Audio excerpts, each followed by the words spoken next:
like, and share.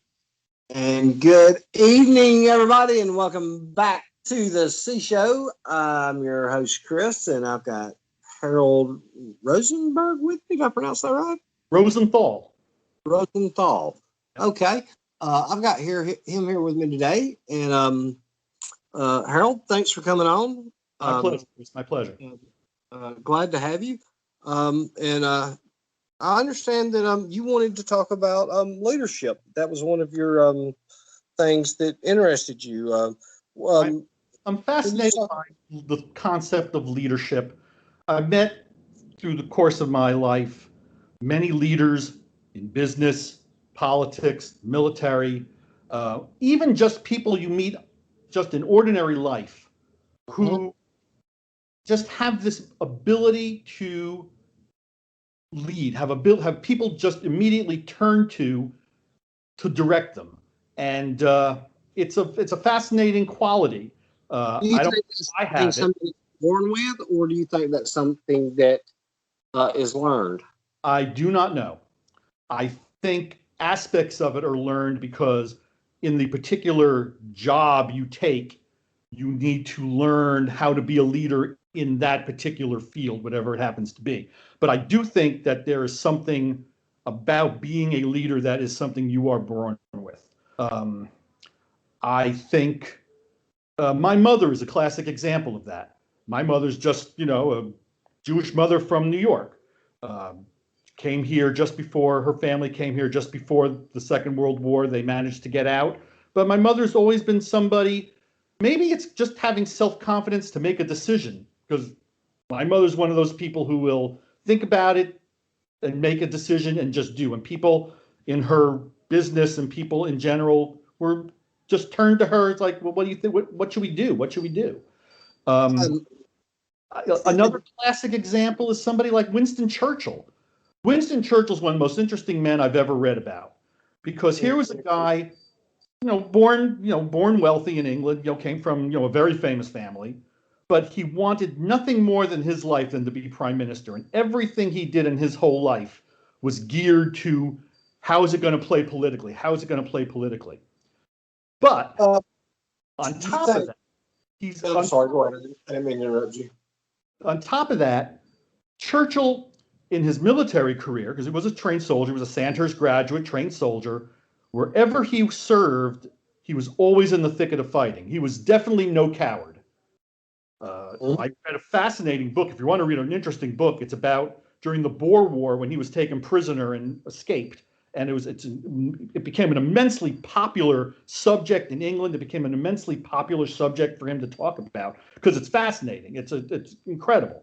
But everything he did was geared to, how is this going to help my political career? But he didn't do it from sitting behind the lines. He did it at the front. He was always in the thick of the fighting.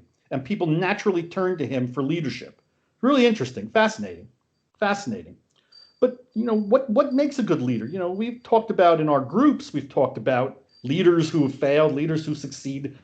There are guys who are leaders at the brigade level, at the division level, but get promoted and fall flat. The Peter principle. I don't know. What are your thoughts on that? It's I think it's something that's a combination of environment and DNA. Do you think that when you say that about making a decision, I mean, a leader makes a decision and then doesn't look back on it, come hell or high water, and just goes with it? I think that's an excellent criteria. You don't see a lot of second guessing, or you see it very rarely. But generally, they say, this is the decision I made at the time, and I made the best decision I could. Let's go with it. Okay. So that brings to an interesting question then. Do you think George W. Bush was a good leader? He made decisions, like you said, he went with it. Now, decisions may not work. I think George Bush was a better leader in retrospect than he was at the time. I agree with that. I think history looks better on him. Certainly, considering the people who have followed him, I think history will give him much better grades than he necessarily got at the time. Chris, you disappeared. Yeah, my phone camera cuts in and out. Don't worry, because I'll be bouncing back and forth because I write notes as I'm doing this, so I can come back when I edit it. So if you don't see me, I'm still here. Okay. I think history is looking back favorably on Bush now because of his decisive leadership that he made that decision, and sometimes when you make a decision, you're an inch or two away of being a great success or failure. Right. Case in point, had Jimmy Carter's rescue mission in Iran succeeded in 1980, he defeats Reagan handily. Yep, I agree completely. Had Obama's mission in 2012 failed and all the SEALs got killed, he gets defeated by Romney. Yep.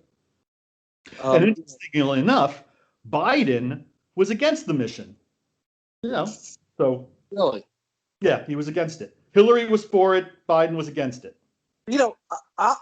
Hillary is somebody, and probably a lot of my Republican friends are going to get mad at me. I'm not an anti-Hillary person. Hillary, to me, she was more of a hawk as far as military matters than Bill Clinton was. Absolutely right. Hillary was not afraid to go to put boots on the ground in a minute, and Clinton did not want to. Hillary was a hawk on defense matters, and a lot of people do not realize that. I happen to have liked her. I've met her a few times in the course of my business world, and I've always liked her. But there you go. But again, I like Bill Clinton too. I personally couldn't have cared less who he slept with. No, I was okay with Clinton. Now back to leadership. I don't know. I believe certain aspects can be learned, but I also believe that some people are just born with an innate ability because, I believe some people are meant to be commanding generals and some people are meant to be lieutenant. We talked about the football analogies. I mean, Nick Saban. I mean, there's no doubt that guy is a commanding general and who's in charge. I don't think he probably learned, football and, different things from people, but that guy is a leader that knows how to get things done and get the best out of his people. And that's what I think makes leadership done. Yeah. The ability to get people to do something that they either don't want to do or lackluster, but end up doing it and doing it well. That's a real talent. That's a God-given talent. I mean, I've tried to, I've been in leadership positions, and I've tried to become a good leader. I don't know if I've succeeded with that yet, but I've found that there's ways that I do things that I can get people to do something if I try different tactics. I don't use the same tactic. Huh? What do you think? Like what? Name what would you think a tactic of leadership would be? Well, like say I'm dealing with somebody who is hot-tempered and who is a know-it-all, and there was a guy who was in our group that I thought highly of, but I'm not going to name his name because he's deceased now. But I thought highly of him. He was very intelligent, but he was a know-it-all and he was a hothead. So I could get him to do what I wanted him to do by playing on his ego and his intelligence by going in there and saying things like, look, he said something to me one time, I know more than you do and I'm smarter than you are. And I said, why do you think I have you in the group? If you wasn't smarter than me and you didn't know more than me, why would I need you? Right. And, something that's a good thing. I think that's another quality of leadership is knowing what your limitations are. Did you ever hear of Ernest Shackleton? You must have heard of Ernest Shackleton. Uh-huh. I read it now a while back, but I've read it numerous times since then. A book called Endurance, which is about his failed Antarctic expedition. And his methods of leadership and the story is taught in service academies because the mission was complete failure, but yet nobody died. And they attribute it to his incredible ability to lead. And one of the things that struck me is that, he had some difficult people in his group. He had, in that 22 men, there were 4 or 5 guys who were trouble. And what did he do? He always kept them close at hand. He bunked with them.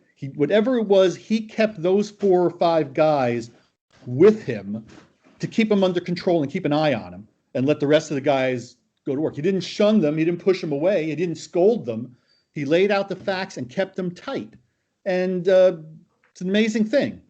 And especially since 22 guys came back alive, it's an amazing thing. And I'll say this, and I'm not trying to get off on myself, is, I feel like that I do have some leadership abilities. I don't know how great they are, but, I feel like I do have some. Well, I'll tell you, I'm just going to pat you on the back here for a second, if you don't mind. I think you're an excellent administrator of our group. You put up with a lot of crap, and you do it with, a certain degree of sternness, but you also do it with, a gentle hand. And I think, yes, and I think that's a great thing. And yes, I do it with. I think you and the other moderators run a great group. So and thank you, and they do, and I'm glad you pointed that out because, and I've pointed that out to people that it's a tough situation that I make sure that I let that I'm in charge, and I'm going to run the things. I'm going to give you leeway on things, and let you go so far with stuff, but it's going to be done, this way. People are going to follow the rules, or they're just not going to be a part of it. So I try to do it with sternness, but I try to do it with a gentle hand.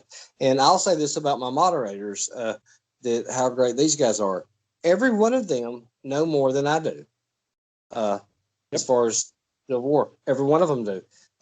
My thing is when I go out and do that, I surround myself with people that are smarter than me and know more than me, and surround myself with them.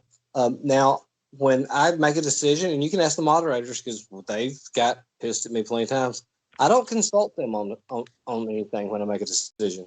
Mm-hmm. I make that decision myself, and some of my favorites in there who they've got just furious with me, but I never consult them. I make that decision myself.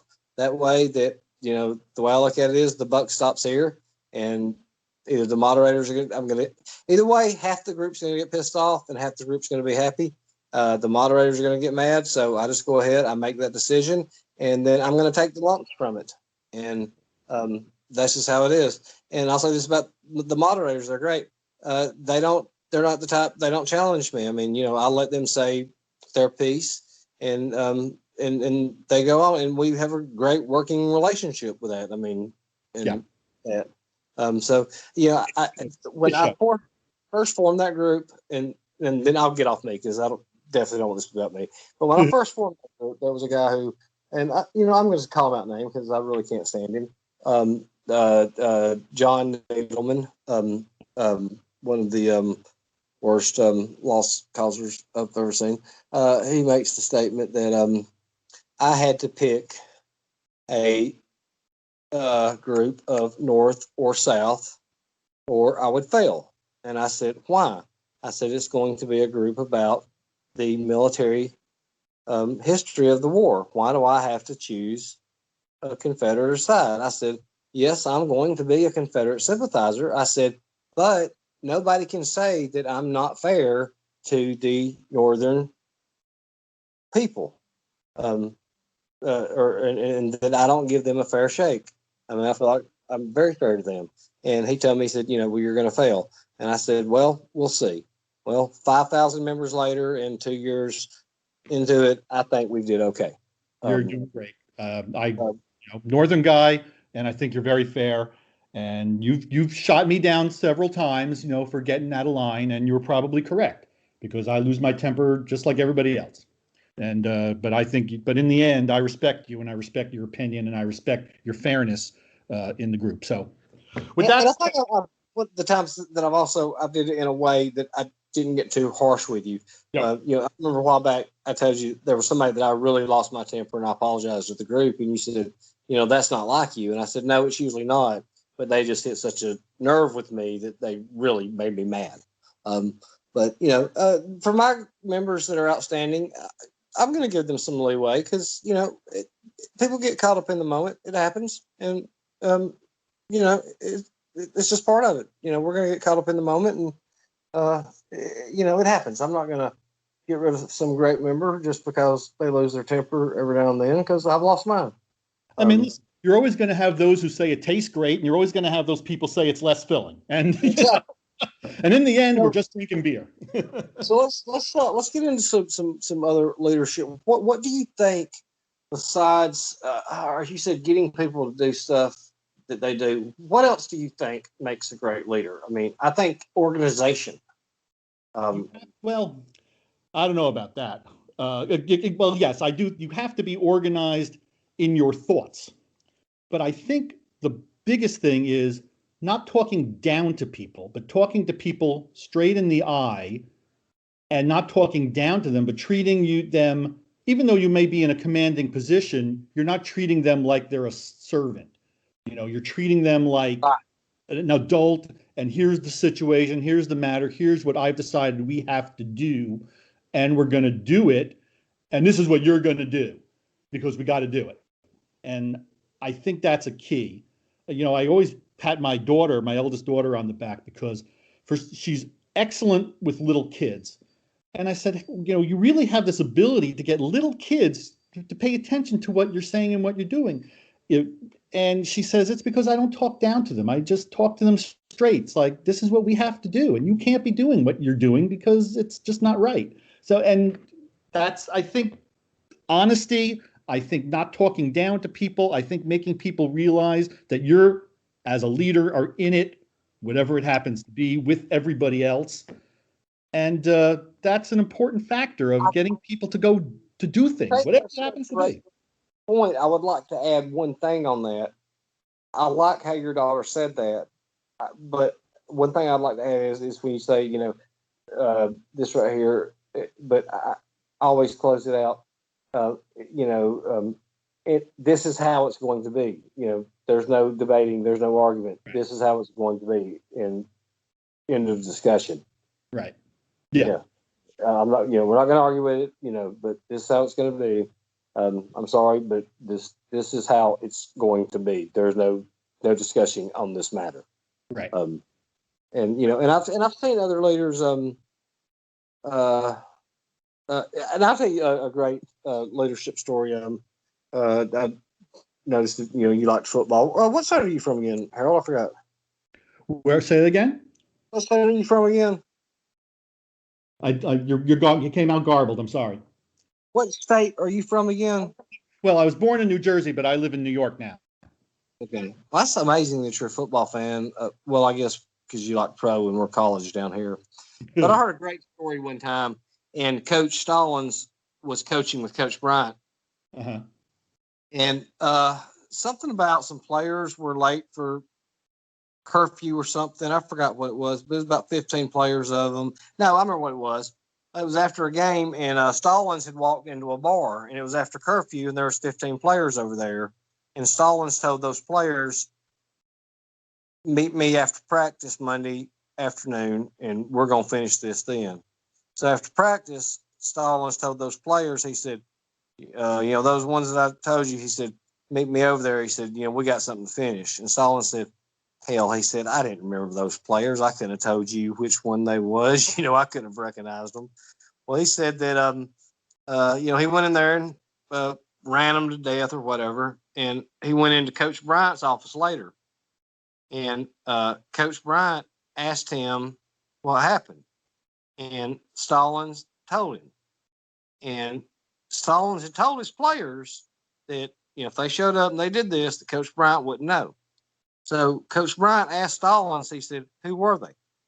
And Stallings looked at him and said, Coach, I can't tell you that. And Stallings and Coach Bryant said, why not? He said, I made a promise to those players that they showed up. He said, I would not, you know, tell them. on you. He said, so I can't tell you that, Coach. He said, and with all due respect, he said, don't ever ask me again. He said, because I'll never tell you about it. And he said, Bryant leaned his head back in his chair and looked up, and he said, okay, Beebs. And that's what Stalin's nickname was. Mm-hmm. And that was the end of it. And he said to the day that he never asked him about it again. And I think that makes part of leadership too, because you have to trust the people up under you. Right. Trust your subordinates. Yeah. Because like even my moderators, I trust my moderators. Sometimes they make decisions that I don't agree with, but I still stand behind them. But I trust them, that I put them in that position, that if I can't trust them, then I don't need them. And right. I think that's part of leadership ability too. You have to back up. You have to back up the people underneath you as well. You can't be second guessing them. You can't be, undermining their authority, because now if you undermine their authority, they have no purpose.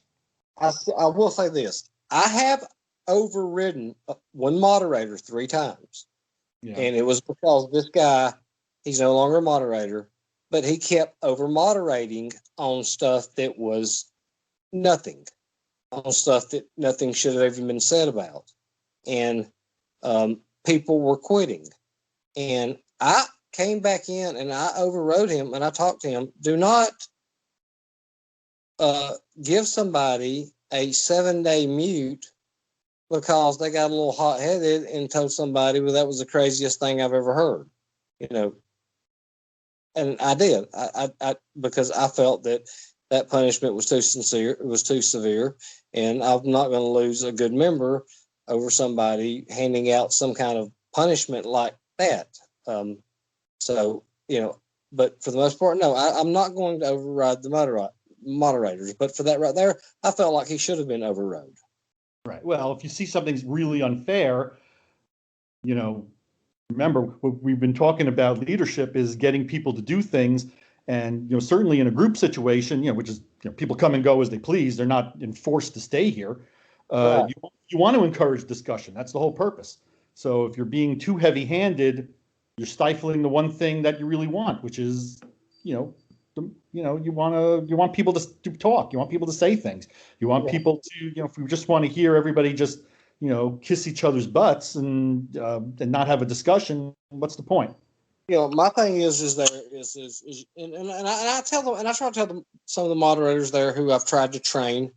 I haven't had really training, but I try to train them of how I do it. And the thing is I want is as long as there's no profanity and there's no name calling, right, let them flow. Right.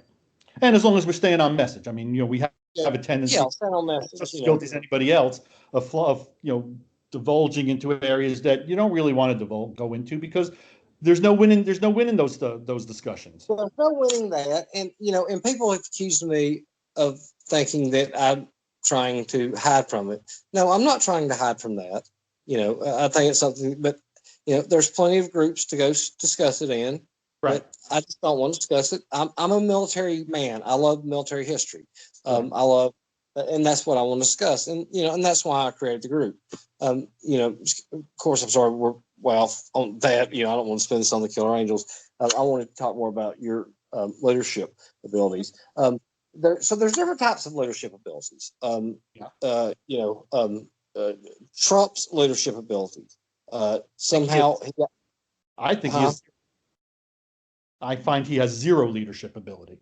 You don't lead by being a demagogue. You don't lead by cursing at people and sending out tweets that tell people that just curse at people. He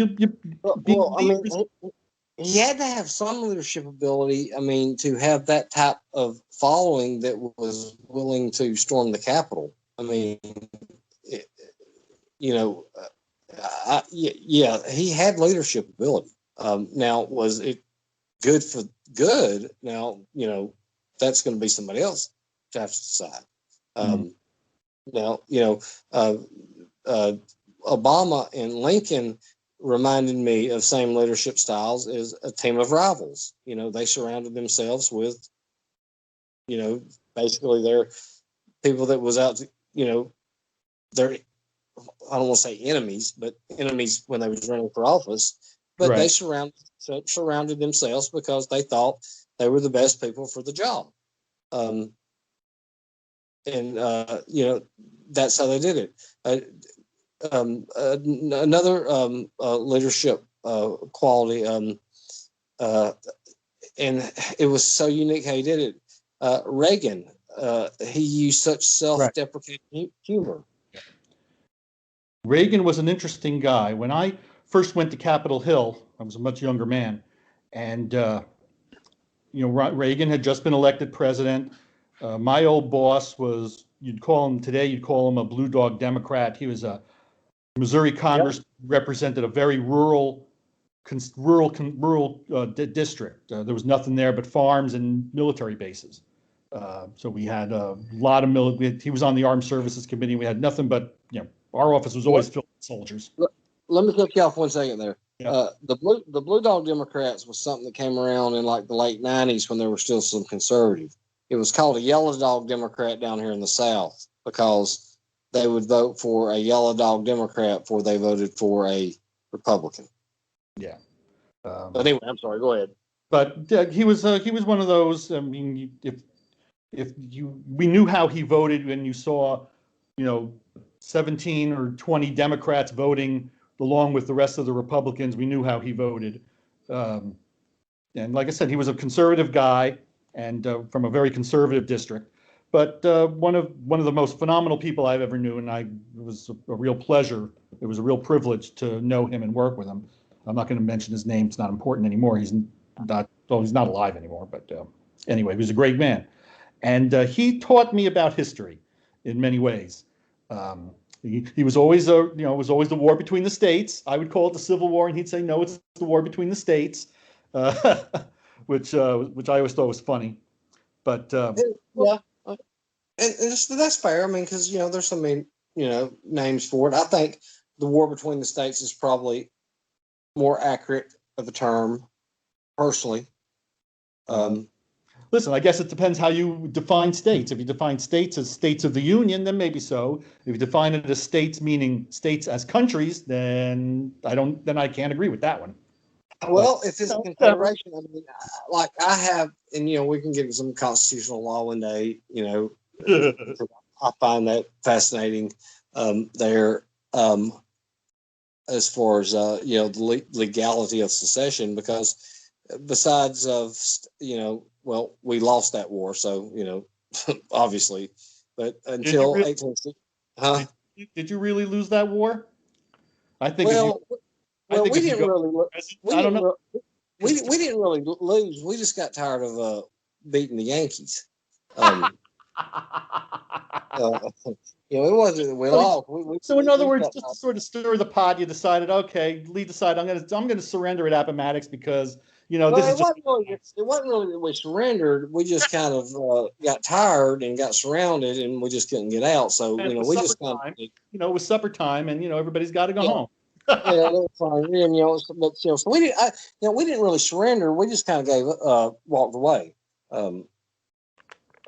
You're slaying me. You're killing me. I love it. I mean, that's what happened. We just got tired of winning, and we just realized that we was running out of men, and we just didn't have enough men to kill all of y'all, and so we just had to keep our powder dry and wait, and then we'd go best 2 out of 3, sooner or later.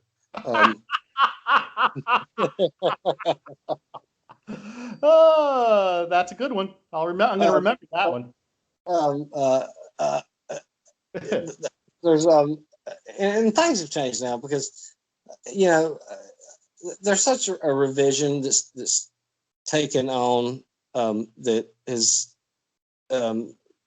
demagogued a lot of the South, and and by no means am I defending slavery or anything like that, but they demagogued a lot of the leaders now, when and when a lot of it was just how it was back then, and it's really changed to try to make them out to be, especially the Confederate.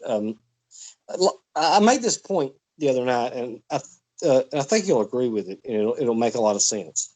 There's no doubt that when the war started, the Confederate leadership and the Southern aristocracies was fighting for the institution of slavery. The Confederate soldiers, I mean, people like, Ewell, who was a close thing to abolitionists, most of the commanders didn't own slaves because they were gone their whole life. So, there you are, you have an army of invasion in Georgia. What are you going to do? Are you going to fight or just let them march through? But anyway, the point I was making was when the war first started, the Confederate soldiers, to me, were there for their homes. I think Lincoln is brilliant because he baited the South into firing on Fort Sumter, and it pissed those Northern boys off.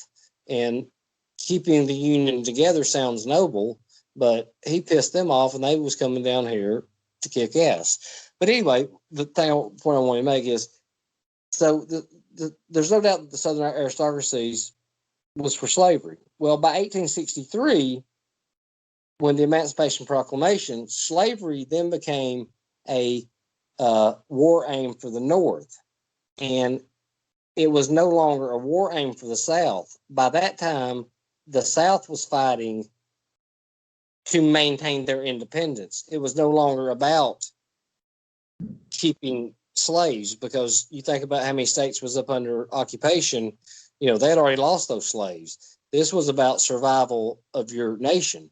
And think about when Lee abandoned the trenches at Petersburg. Right. The last thing on his mind was, I got to, keep my army moving so we can protect slavery. So I think the point I'm making is the war started off on the South as slavery, and the North to keep the Union together. As the war went on, then with the North, it became to free the slaves, and the South to win their independence. Does that make sense to you? I have to disagree, because if that were the case, do you think if Lincoln said, the condition was when Lincoln met with, met with the peace commissioners, he says, you guys got to give up your slaves. And hands down, they said no. So it was like, are you talking about the Hampton Roads meeting?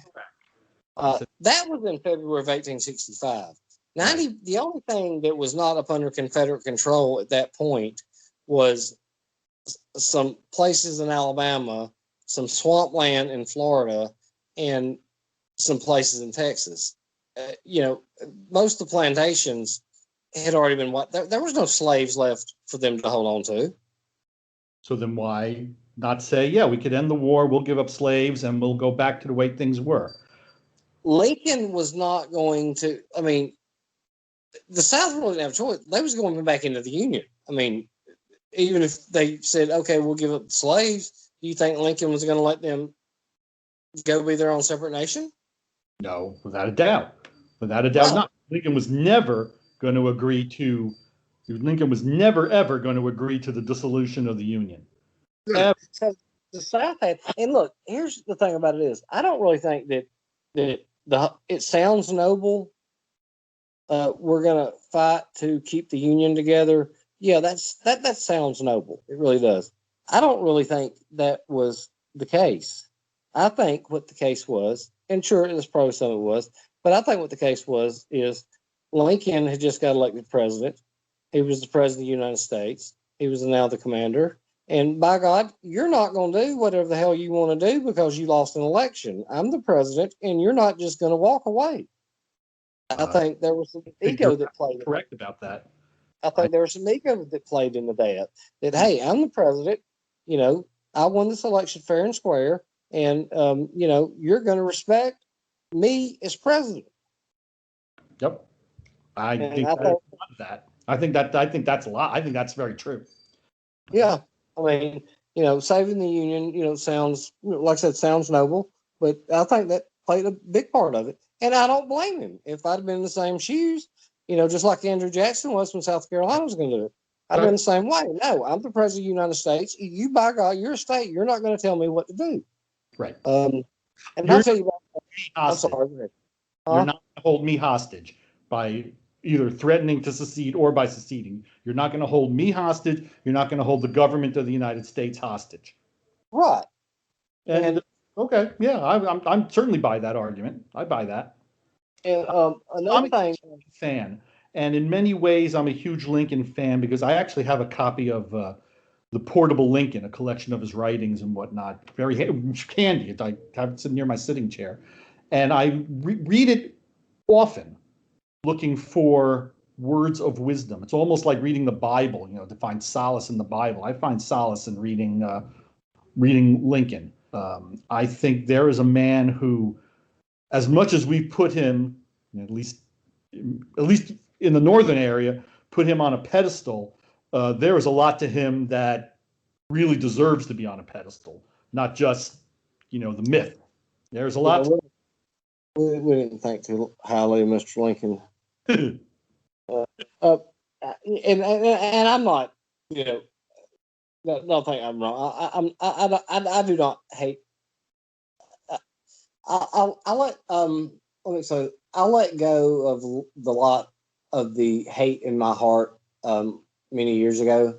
Like that William Faulkner poem about every July 3rd, every 14-year-old Southern boy looks up there and says, maybe this time we'll break that line. Well, I was that 14-year-old Southern boy, and I still had it in me.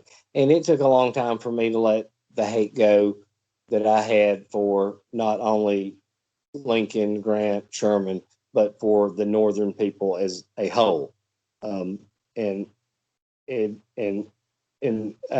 probably when I went in the Army and actually served is when I was able to finally let that hate go, because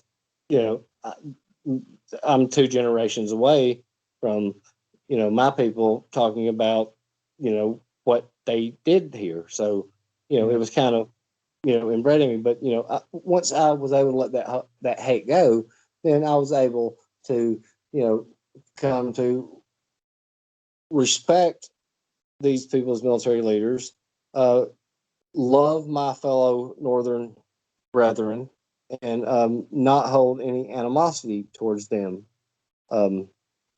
anymore, if that makes sense. Yeah. Because one thing I'd like to say, I hold, people talk about Grant and Sherman and stuff like that. They went to win a war, and they did what they had to do to win. Just like what we did in Germany, in Nagasaki, and Hiroshima. Right. It sucks it had to happen, but we fired the first shot. Another great guy, Tom Eisen, he gave an interview with me, and he made a great point. He said, "At the South just seceded, right, and not fired on Fort Sumter. Let them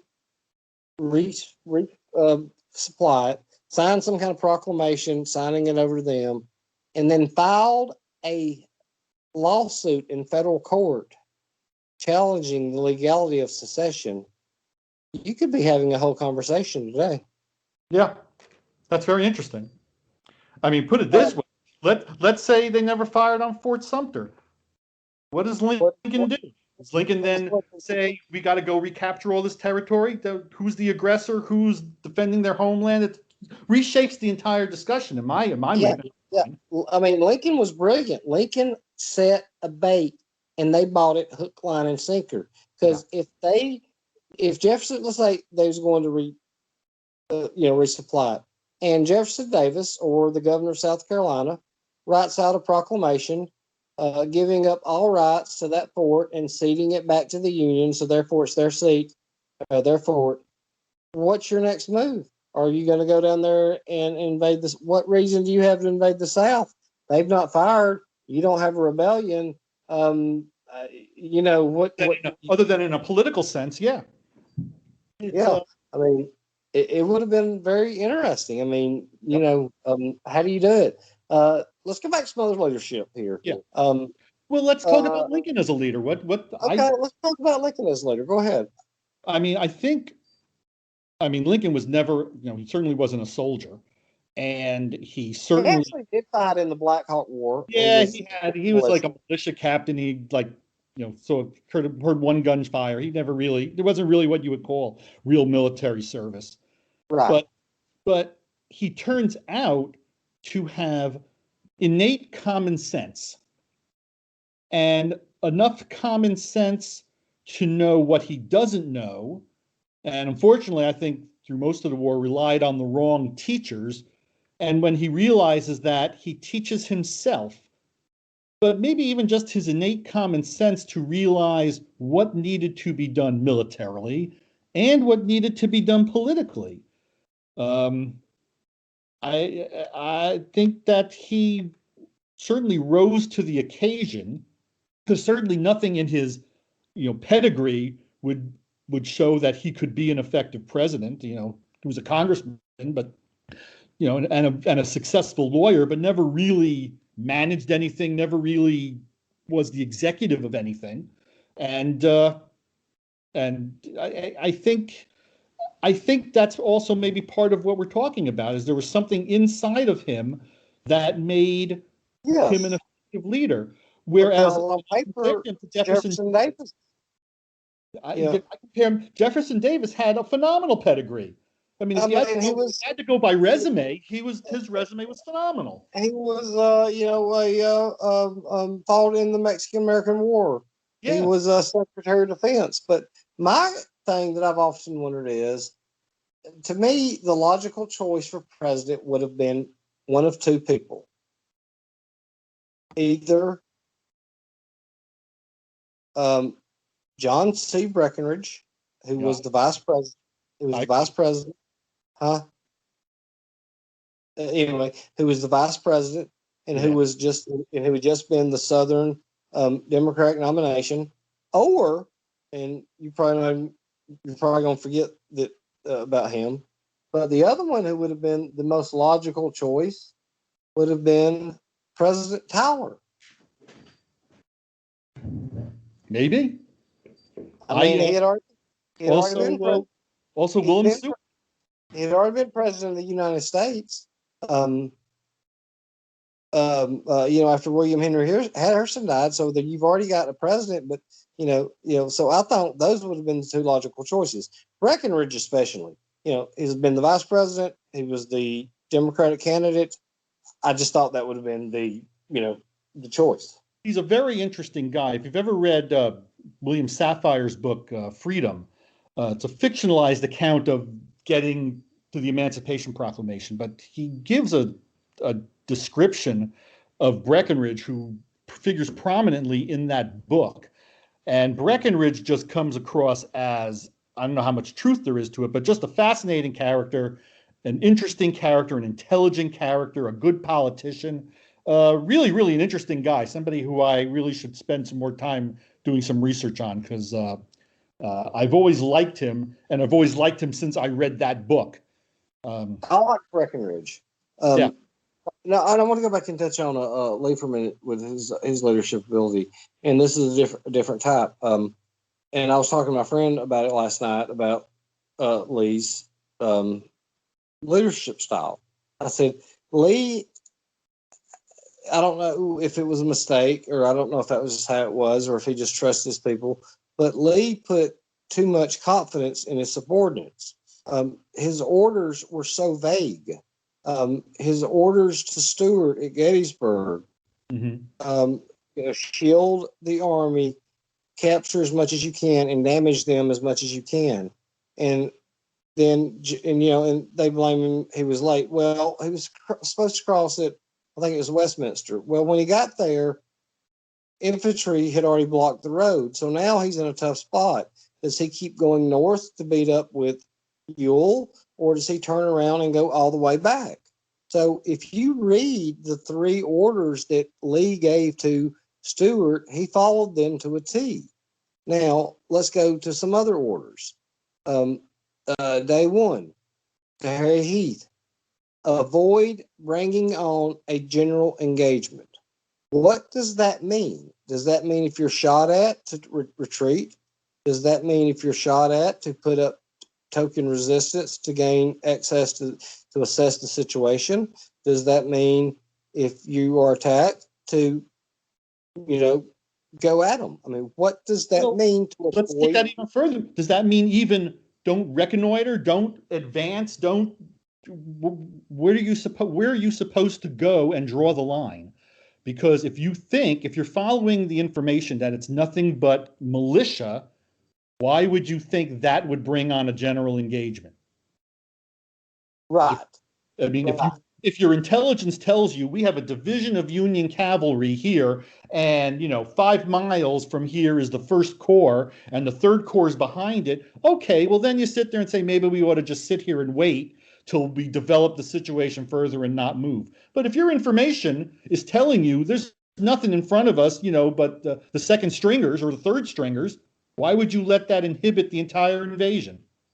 I'm not quite sure Heath is to blame in that situation. No, I don't think Heath is to blame in that situation at all, because Heath's reconnaissance had told him it was militia. And, when people, I'm going to go back to this right here, and people blame, Lee Stewart leaving Lee blind. Lee was not left blind. Lee had 2 cavalry brigades. And people will say, oh, they weren't top cavalry. That's garbage. Cavalry is cavalry, okay? If they were trained enough to be cavalry, they were capable enough to scout. You assume your officers and your men can carry out their mission. You don't sit there and say, well, you have this brigade, but they suck, so I'm not letting them. You assume that they can do the job. And I'll point this out right here, too. Lee, after the first night, Lee sent scouts out after dark in unscouted territory behind enemy lines to go find Stewart. Now, if they're good enough to go do that at dark, then they're good enough to scout ahead during the day to find out what's in front of you. Correct. Absolutely. And then the last one I'd like to make is Lee said, he said, I want fire placed on that hill, as much fire as possible. Well, yeah. Lee's looking at 2 miles away. There's 4 hills there. There's Culp's Hill, there's Cemetery Hill, there's Cemetery Ridge, and there's some other hill. I can't remember the name. Benner's Owl's Hill, there's lots of hills. Yeah. Which hill is Lee talking about? And Lee's orders were take that hill if practical. Right. So he's leaving it up to the commander on the ground to assess the situation. And people say Jackson could have taken that hill. No, Jackson couldn't have taken that hill. Ewell was staring down the barrel of 17,000 men and 30 cannon. It would have been a slaughter. Yep. My failure with Lee as a leader is that I think at that battle, he certainly was not at his best. I think he placed a lot of faith and trust in subordinates without looking over their shoulder. And maybe he shouldn't have to, maybe. But I think his real failure was leaving Ewell on his left flank. I think he wasted 3 divisions that could have been much more easily employed, much better employed elsewhere. Well, and he could have moved them easily. My problem is, here's my problem with how he conducted the invasion. Ewell was new to command as a corps commander. Longstreet should have been the lead corps. Correct. Leading the army in there. Yep. Now, that being said, on the first day, Ewell performed tremendously on the first day, second day, third day. But no, Longstreet, senior commander, should have been in the lead on that. A known quantity whose opinion you trust to begin with, and who you knew enough to assess the situation in a way that Lee would have wanted the situation assessed. Right. Because though Longstreet was a believer in defense, he certainly was no shrinking violet when it came to attacking. I mean, he knew how to attack. He knew how to attack. So, So let's go to. So we're on leadership. I think we've stayed enough on Civil War. Like staying off of that. Let's go to another leader that has always fascinated me, and I think he would have went down as one of the greatest presidents in history. Richard Nixon. Nixon's problem, and I think Goldwater said it best. Goldwater, if you ever read his autobiography, it's truly fascinating. It's phenomenal, because he was the guy who had to go tell Richard Nixon, "You don't have the support of the Senate anymore. It's time to go." And do you know and, who else? hmm? You know who else went to? Well, we'll go ahead and finish that story, and then I got something I want to interject in there about somebody else who went to Nixon. And Goldwater said, Wait a second. I thought that was Russell. I thought that was Senator Russell. Nixon was a brilliant man. He was a brilliant lawyer, and really, as a politician, as a president, he did a lot of good. Richard Nixon's problem was that he was the most dishonest man he'd ever met, and it kicked the bite Nixon in the butt. I thought. Are you sure it was Goldwater? I thought Richard Russell did that. Yeah, it's a really interesting chapter in Goldwater's autobiography. And I don't know if you at all there, but let me tell you somebody else who went to Nixon and said, the gig is up. Nixon did not resign officially or give it up until he had a meeting at the White House. Right. And George Wallace promised him that he was going to deliver the boll weevil Democrats. Really? And that would have blocked. They would not have had enough votes to vote to impeach. And Wallace went to him and told him that he could not deliver the boll weevils, and that was it. Very interesting. And that's very interesting. And he was not going to lose. I mean, Nixon was not going to lose. I don't know. To Nixon's credit, and I think he deserves a lot of credit for it, I think he realized that had he even won, he would have been paralyzed. And I think he's not going to lose to McGovern. He would have been paralyzed in his ability to be president. And right. So we've talked about some great leaders. Let's talk about, and they don't even have to have been president or not. Let's talk about some weak leaders. And we can start with presidents, or if you know, who was the weakest leader do you think we had as president? The weakest leader. Mm-hmm. I mean, I can answer it easily. I mean, it's a no-brainer to me. Well, James Buchanan was a weak leader. Yes, Buchanan by far. Do you get the feeling that Buchanan felt sort of the après-moi, le deluge, that, if I can just hold on long enough to get the hell out of here, it becomes somebody else's problem? I sometimes get that feeling. I think that was it. I think, when it started happening, when Nixon won that, yes, I do feel that because he didn't do that. But I'm going through his whole administration. I do agree with you that he felt that, that last 4 months, just let me get the hell out of here and I'll be done. I think that, at a certain time that it was, and how he even arrived at this position, because, in those days, especially those days then, it was common knowledge. I think that his homosexuality, if it's true, and which I'm almost 100% sure it's true. Most people seem to believe that, so I'll go with it. Have you ever read William Rufus became an issue? Do you think that was that an issue, or is that sort of the Washington scuttlebutt under their breath, kind of whispering behind? No. This was common knowledge. William Rufus King was the senator from Alabama, and John C. Calhoun called him, Miss Nancy and Aunt Fancy.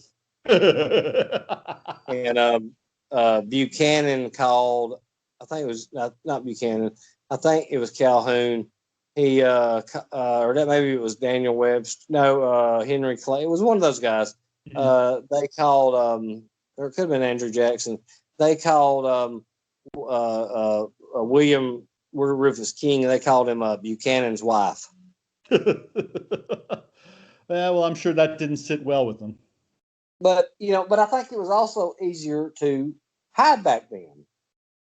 Well, yeah, you didn't have cameras on you all the time. You didn't, it was easy. And people were, I guess, in the end, more respectful of privacy of leaders, I guess. So, yeah, it was easier to hide. And so I think he was extremely weak. I have mixed emotions on Herbert Hoover as being weak. Who's another guy who had a great pedigree and you expected really big things out of him. And but he could have foreseen the stock market, and he came from the old school of let things run its course. Right. And so I don't really know if he was weak, but I don't think he was strong. I think in Hoover, I really think if Hoover came out and still, went with his laissez-faire, but if he had came out showing strength, being presidential, he might have had a chance to win that election. It's possible. You can't expect presidents, leaders of anything there are crises that, can be avoided that, hey, you've been warned 4 gazillion times about this, you should do something. And then there are things that happen. It's not the crisis, it's the reaction to the crisis. Do you react in a leaderly way? Do you galvanize support? Do you come clean and say, here's the problem, and this is what we have to do about it? I mean, that's leadership. That's really what presidential leadership is. It's not hiding from it. It's dealing with it. Remember the Challenger explosion and Reagan's speech? They lifted off today into the heavenly bonds and touched the face of God. Yeah. Remember the speech that fired everybody up. Mr. Gorbachev, tear down this wall. Bill Clinton's speech at the memorial service for Oklahoma City saved his presidency. Oh God! And Clinton was somebody who I believe really cared about the American people. More so than some. Another one too that was facing time. And I think George Bush would have had a great chance to go down as president. When Bush said, and they said we can't hear you, he goes, I can hear you, and very soon they will hear you too. Mm-hmm. That's my problem with Trump as a leader. When you stand in front of the American people and tell a bold-faced lie because you think it's going to make us feel better, a bold-faced lie about the dangers of the disease that everyone is telling you not, and that he even admits to Bob Woodward, well, you've just failed as a leader, and you've removed any legitimacy to your presidency when you bold-faced lie. Trump, and then, I made this statement the other day. Trump is the only person that could have lost that election. Yeah. Trump had, even when, the COVID hit and we got up to 7% unemployment, had Trump handled that differently, Trump would have easily defeated Biden. Yeah, most likely. Yeah. Trump, because, you started having the rally around the president. Had Trump handled that correctly, Trump would have won. And I'll tell you something else, because I follow this close. Had Trump had 5 more days, Trump would have won, because Trump was closing in such massive numbers in these battleground states. You're talking about closing 12, 13 gaps in 4 or 5 days. And it's very likely that he would have won because people were taking second guesses. But Trump was his own worst enemy. When Trump got elected, had he moved back, and I'm sure you've seen the interviews of him in the 80s, had that guy ran, and he could have went with the whole build the wall and all that stuff. but he moved back to the center because he didn't have to. I mean, he had the base; they weren't leaving him. Right. You know, if he moved back to the center, I mean, he would have been fine. And I made the statement to somebody the other day. This idiot doesn't know anything about politics because he was talking about how Bernie Sanders, would have beat Trump, and I said Trump would have carried probably 43 states. No way.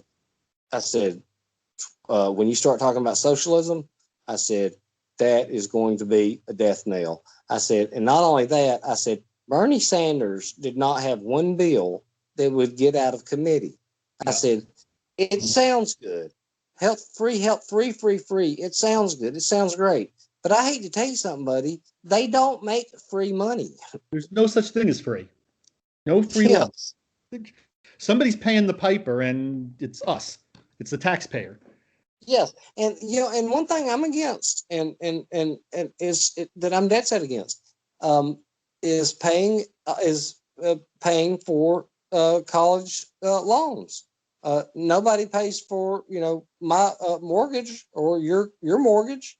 You borrowed the money to go to college. You got a low interest rate on it. You need to pay it back. Listen, let me tell you something. I'm an attorney up here in New York, and I do landlord-tenant litigation. That's what I do. I've been doing it now for 20 some odd years. In my earlier career, I represented tenants. Now we basically represent landlords, and they have basically told people you don't have to pay rent, that the taxpayer is going to pick up the tab. And I don't know where this money's coming from, but tenants are not paying rent. And, there are some what we call industrial landlords who are really big. They own a lot of property. They have money that, they can draw on. But most are small landlords who maybe they own a building or two that they've, that's been in their family for, 2 or 3 generations that they picked up along the way. You don't pay rent. Mortgage doesn't get paid. There's no heat. You don't pay rent. And some tenants are owing $30, $40, $50, $60,000 in rent. That means somebody's not getting paid. Somebody's employee is not getting paid. It really affects people. So and I was arguing with paying your mortgage. Up here in New York, nobody's paying anything. I was arguing with one of my huge liberal friends about this, and he was doing the same thing. And he was stepping in saying the government needs to step in and bail out everybody on their mortgages and on their rent. And I said, who is paying for this? I said, where is this money coming from? Right.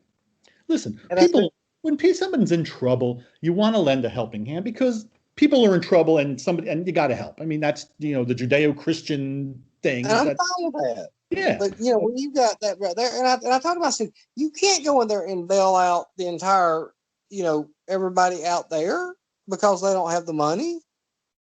Yeah. And, and I don't want to say everybody evicted, because, with my properties, back when COVID first hit, this lady was cleaning houses, and she got laid off and she didn't have her money. Well, she fell 3 months behind. Well, somebody asked me, they said, what are you going to do? And I said, well, what can I do? I said, because, I don't know how y'all's laws are, but I said, a judge does not have to evict somebody.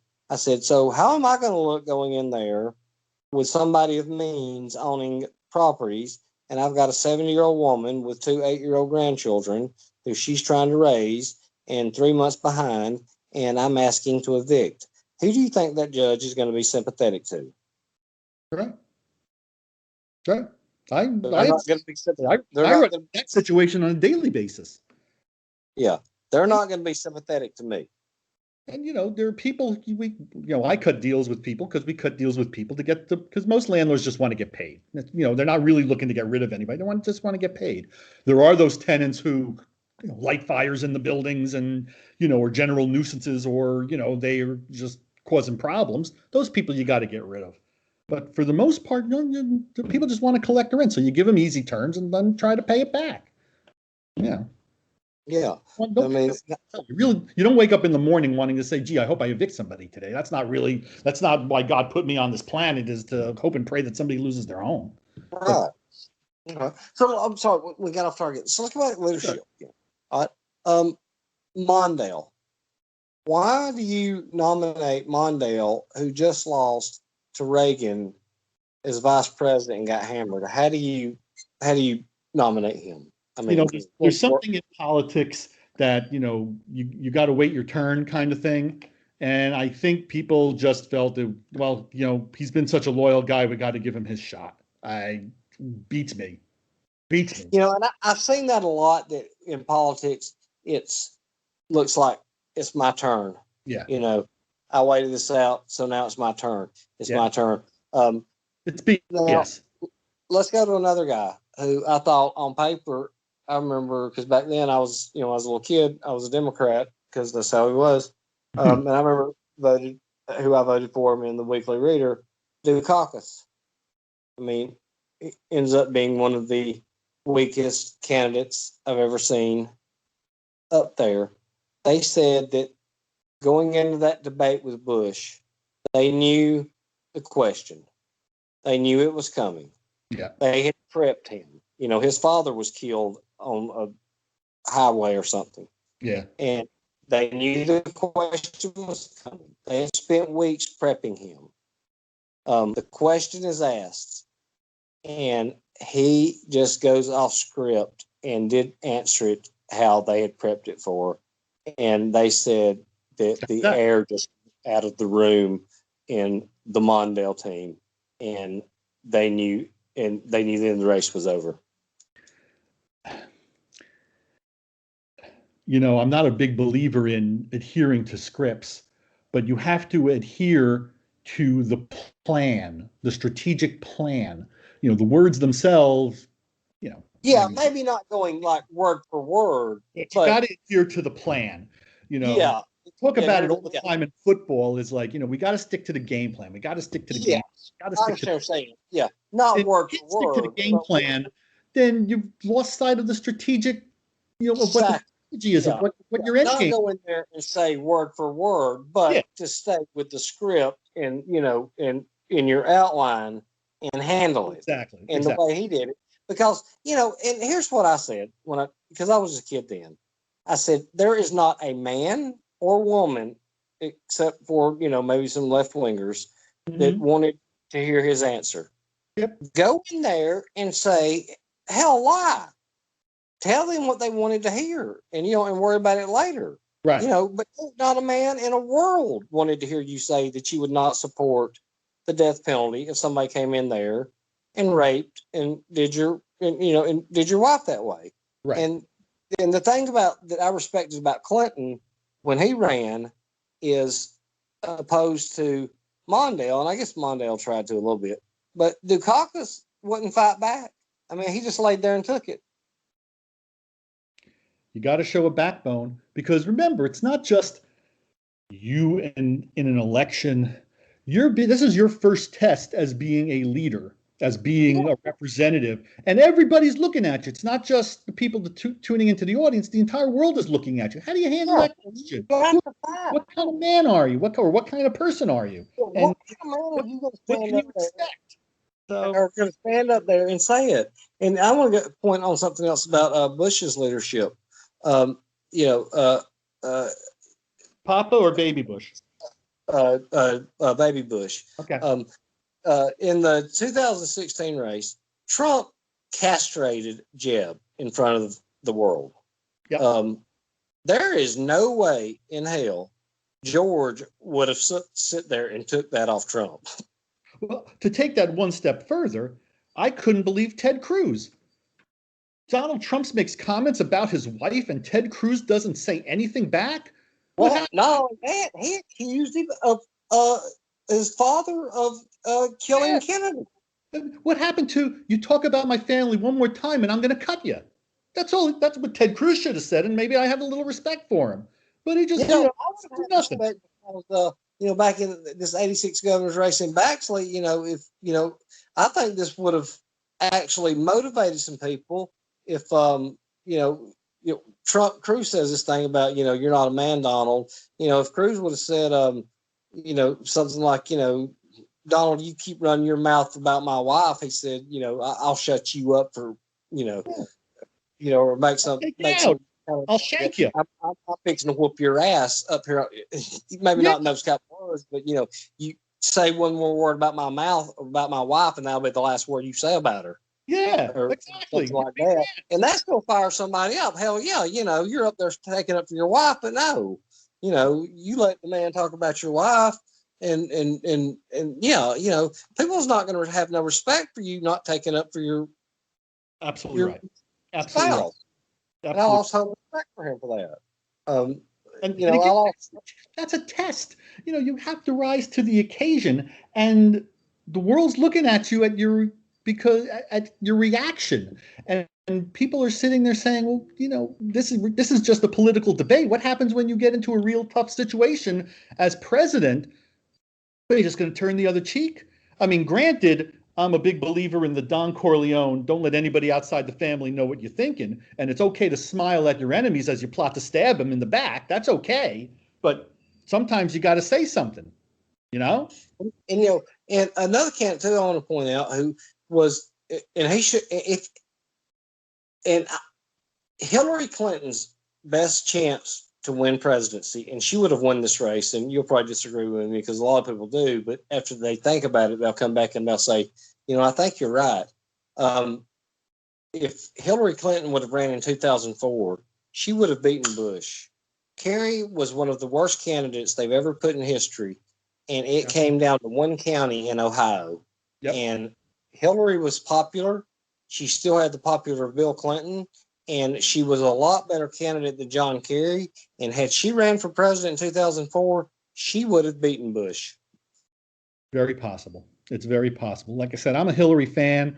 Obviously she's certainly not perfect, and she brings a lot of negatives, but here's something about Hillary.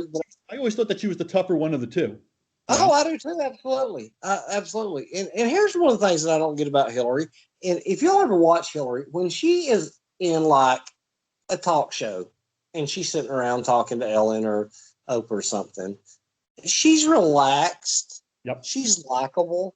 Yep. She's funny. You get her on that debate stage and she turns into Robo Gore. Yep. Yep. They say that, I've heard this in other things, is that in smaller company or in company that she's very familiar with, she's like supremely funny and intelligent and warm. And in larger venues, she just sort of clams up. So, but that's people, a lot of people are like that. I like that. I'm a shrinking violet. Oh, really? No. Yeah, I mean, I could be. It just depends on how I want to be. When I'm with it. Yeah, there you are. Yeah, I can see Hillary being that way. I mean, she has personality. But yeah, I can see that. He's definitely more likable than two. Another candidate that I was sitting there thinking of. Now, what was I going to say? You were saying something about Hillary, and it's 2002. I lost my train of thought there. Bush. What was I going with this? 2008. The candidate that I thought that the Republicans should have put up that would have had a chance would have been Giuliani. I'm not a big Giuliani fan, though I did vote for him his first time as mayor. I had just moved up here from DC, where I'd been living, and every day in the newspaper was another person being murdered. I mean, it was just like the front line headlines. It's like day after day. And so, Giuliani's running, and he had such this reputation as a crime fighter. I said, okay, well, something's got to change in the city. I just moved into the city. So, I thought he was great, but as a mayor, he had a lot to be desired. But I think that what made up for it is it was still fresh in people's mind that he was everybody's mayor. Yeah. I mean, now, and I'll say this right here: I always wanted to run I'm sorry. In the end, he had one good day as mayor. Unfortunately, it was a tragedy. and he showed real backbone. But And I'll tell you another guy who I thought was strong too, now, because he reminded me of an act because he was an actor, was Fred Thompson. When I was listening to Fred Thompson, I was like, oh my God, yeah, this guy's it's like an actor. But if I had been, I always wanted to run a political campaign. And people say, this is wrong.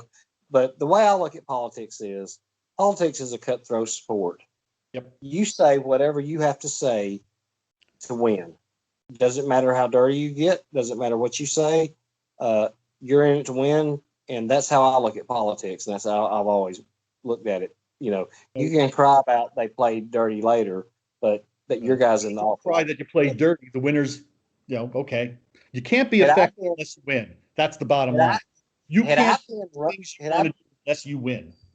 Had I been running John McCain's campaign in 2008, he would be the president, and Barack Obama would still be a senator in Illinois. Mhm. That would have been the dirtiest race in American political history. I would have made that the most racist campaign you could ever think of.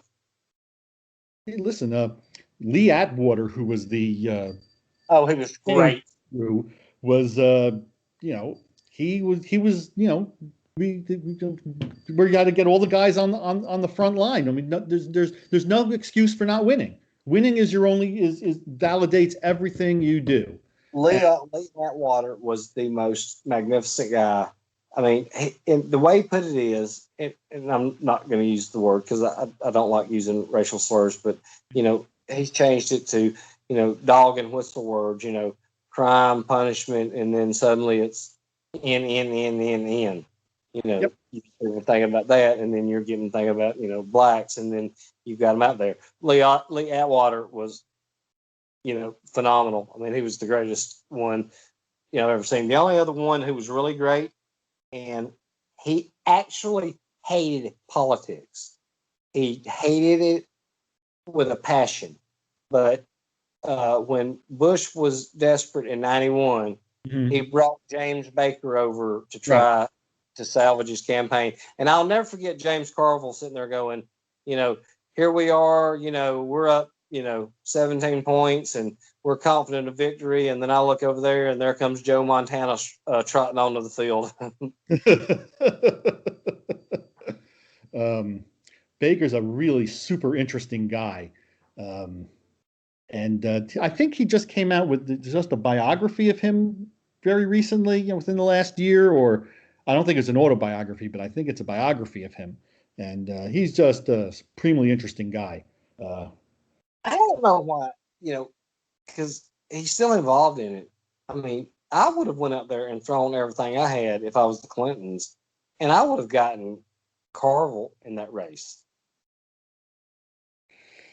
I don't know. He's married to I forgot his wife's name, but she was also. Man, now, can you imagine you're running Clinton's campaign?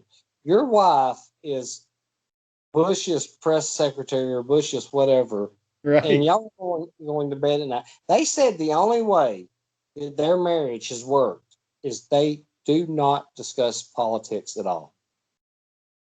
So yeah, and listen, more power to him. I don't. That's okay, and especially since they come from completely different, backgrounds and aesthetics and whatnot, that they found a way to make it work. So my hat goes off to them. I mean, the two guys that I love, there's been four that I've loved. Karl Rove, Carville, Ed Rollins, and Hamilton Jordan. And, Hamilton Jordan, when if 92, if Perot had not dropped out of that race, I don't know who would have been president, because Perot he would have thrown it in the House. Possibly. There's a myth. I mean, I don't think he won. No, he wouldn't have won, but he would have thrown it in the House. Now, who would have won then? I don't know who controlled it. But there's a myth, okay, and I can prove it. But ever since Bush lost that race, everybody claimed that Perot cost Bush the race. That's not true. Perot if he had not been in that race, it would have been one of the largest landslides that you'd seen in years.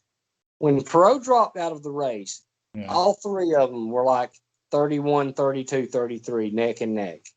Yeah. And when Perot dropped out over the next 2 days, Clinton went up to a 30-point lead. Perot said there was going to be an October surprise. And he came back into the race on October 2nd. The USA Today Daily Gallup poll, because I've still got it in this book and I still remember it. It said it this right here. It said Clinton 55, Bush 45, Perot 7.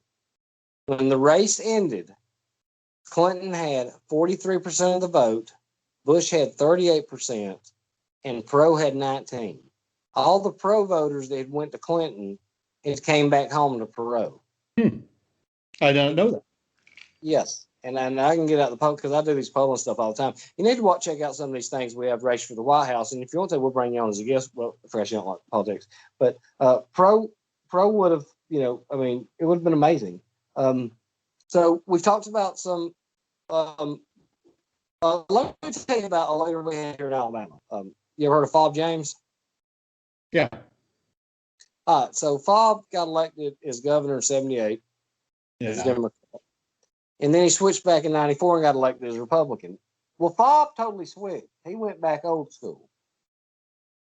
Fob declared federal law null and void in the state of Alabama. Okay. What else did he do? He did something else that he defied federal law that they didn't have to answer to. He refused all federal funds. He got into a Roy Moore. I'm sure you've heard of the great Roy Moore. Well, a lawsuit starts. Roy Moore is ordered to take down the 10 Commandments that he had carved and put in his courtroom.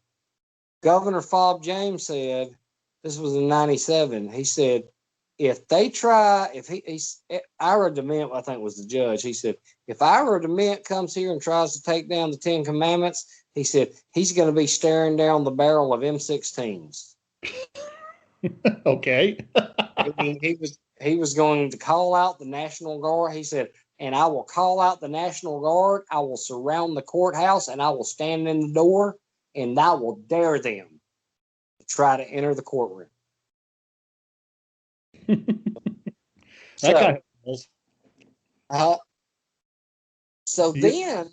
he filed a brief to the court because the court was hearing the case. Now, when you read the brief, when you read the front page of the paper, you thought, what is this idiot talking about? Front page of the paper says, Alabama Governor Fob James says the Bill of Rights does not apply to the states. Well, I was a kid and I thought, oh my God, what's he talking about? Right. And then I got to reading, and he had all these. I think one of them was actually a Ivy League constitutional law professor, but he had these 5 or 6 big law professors that signed off on him and said that he was correct, that the Bill of Rights should have stopped at number 10 and all of the other ones was illegal. And they're still, constitutional scholars that believe that. But Fob, that was the type of leadership Fob was. Fob was going to do whatever he was going to do, come hell or high water.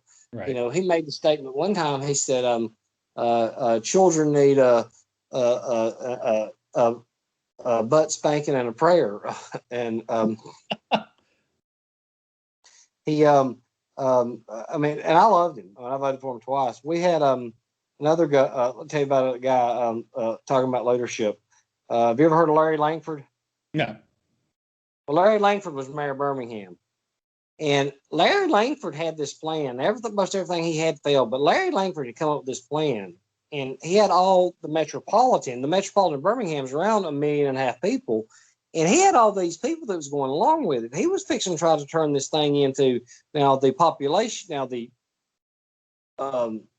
size is different. as far as landmass, but he was fixing to turn Jefferson County into like this metroplex of something like Atlanta. And he had all these bonds that was set up. They was going to bring in, they had already had a dome stadium that was ready. They was bringing in an aquarium. They had all these different things that was set up that he was fixing to turn Birmingham into something.